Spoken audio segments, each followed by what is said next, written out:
Hello and welcome to Ross's Movie Reviews, and this is a review of the Terminator Anthology, the second part of it. And,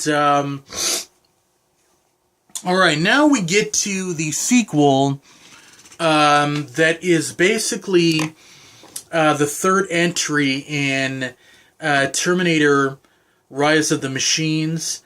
And,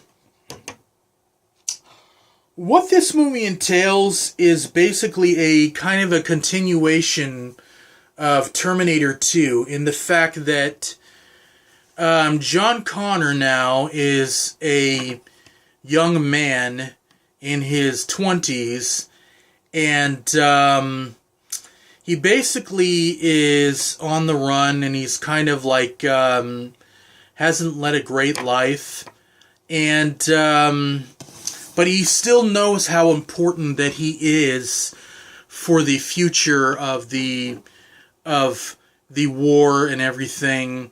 They did stop Judgment Day in the last entry, but what happens is that basically Skynet now decides that basically it knows that someone is trying to stop the Judgment Day from happening. So what happens is that Skynet sends in a more advanced Terminator of the TX, and basically this time it's not a male anymore; it's a female Terminator. So very advanced, extremely advanced, incredibly advanced cybernetic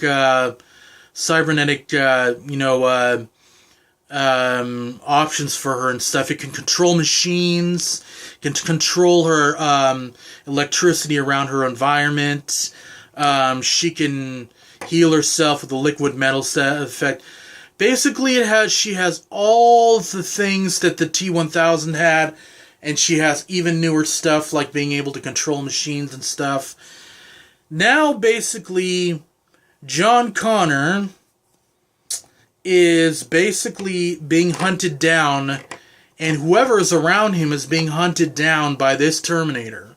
And John Connor meets up with a woman that is her name is Catherine Brewster, and this Catherine Brewster is supposedly supposed to be his wife in the future. And they are supposed to have, a family together and all this stuff. And what happens is the older Terminator, the old Terminator from the Terminator 2, another copy of the Terminator from the Terminator 2, is sent back in time to protect Catherine Brewster, because she is basically the one that convinces John Connor to basically start the resistance against the machines. So she must be protected at all costs. So this one shows a bit more about Cyberdyne and stuff like that. So they go into that, and you get to see the first Terminators that were ever made, and it's a fairly good movie, and so this one is basically, the movie ends where basically Judgment Day happens. It was no way of stopping Judgment Day, and that's all there was to it. Now, that movie has a lot of action in it, a lot of special effects, and it's a big movie. Now we get to Terminator Salvation, and John Connor, who was played by Christian Bale, is now basically in his late 30s trying to basically to lead the resistance into fighting the war against the machines. But unbeknownst to most of all of the people that are fighting with him, they basically have more than they bargain with, because this is the one movie where they find out how the Terminators become cyborgs. So basically in this movie, you're gonna find out how the machine Skynet is able to create and replicate human tissue by way of harvesting humans to be able to genetically duplicate the human tissue to a T, so that you can't tell the difference. And a lone man is played by Sam Worthington, is a stranger in this part who kind of just winds up waking up in the middle of all this chaos. He doesn't really know what's going on around him, nor does he even know that he is even the first guinea pig for this test of Cyberdyne Systems and Skynet of being able to replicate human tissue.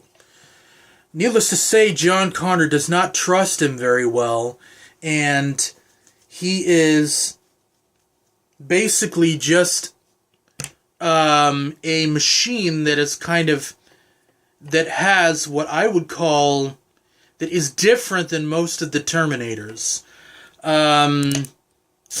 This is a man who basically is a machine, but apparently some of his conscience has still remained. So that is a mystery that they almost don't tell you in this film, that he still has his conscience there. And his feelings and everything have remained, whereas the other experiments, the machines really have no conscience. But this guy does.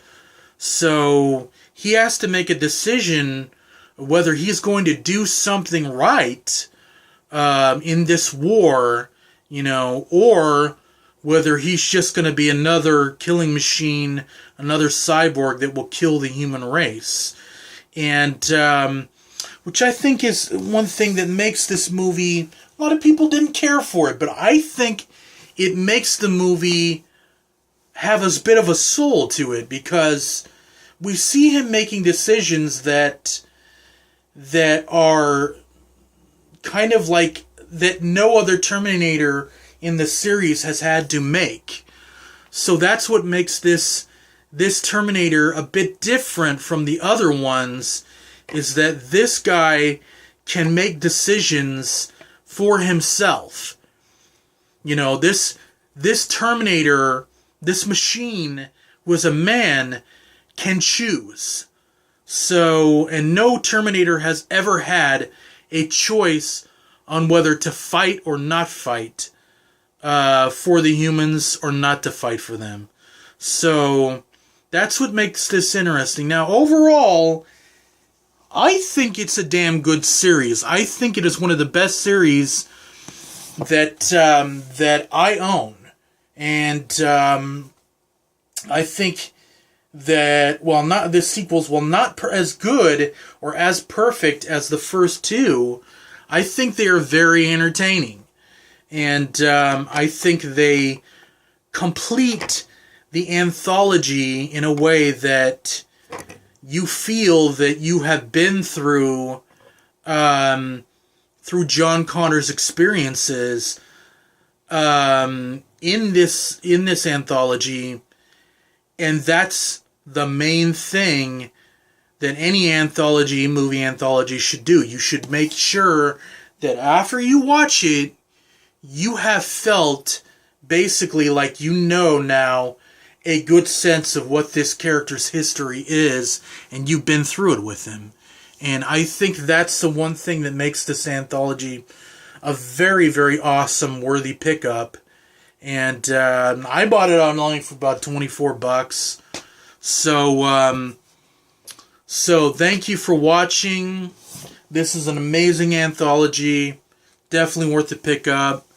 Thank you, and you have a great holiday.